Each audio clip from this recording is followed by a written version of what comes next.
সত্যি কথা বলতে গেলে আজকে প্রায় দীর্ঘ ৩৫ বছর পর আমাদের একটি উৎসবমুখর পরিবেশে আমাদের এই রাকসু নির্বাচন হচ্ছে, সেটা সত্যিকার অর্থে অনুভূতির চোখে ব্যাপক।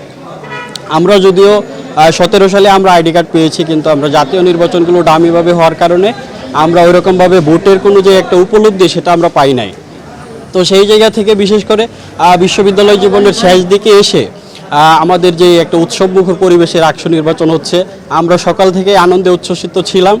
বন্ধুবান্ধব আমরা সবাই একসাথে মিলে দলবদ্ধভাবে আমরা ভোট দিতে এসেছি।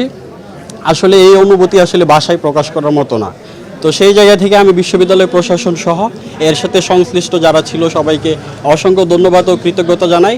আশা করি এই রাকসু নির্বাচনের মাধ্যমে রাজশাহী বিশ্ববিদ্যালয়ের শিক্ষার্থীরা দীর্ঘ ৩৫ বছর পরে তাদের যোগ্য প্রতিনিধিদেরকে বেছে নেবে এবং তারা শিক্ষার্থী সহ বিশ্ববিদ্যালয়ের যারা স্টেক হোল্ডার আছে সবার কল্যাণের দিক বিবেচনা করে তারা তাদের কার্যক্রমগুলো সম্পন্ন করবে, সেই আশাবাদ ব্যক্ত করছি এবং রাকসুর সাফল্য ও সমৃদ্ধি কামনা করছি।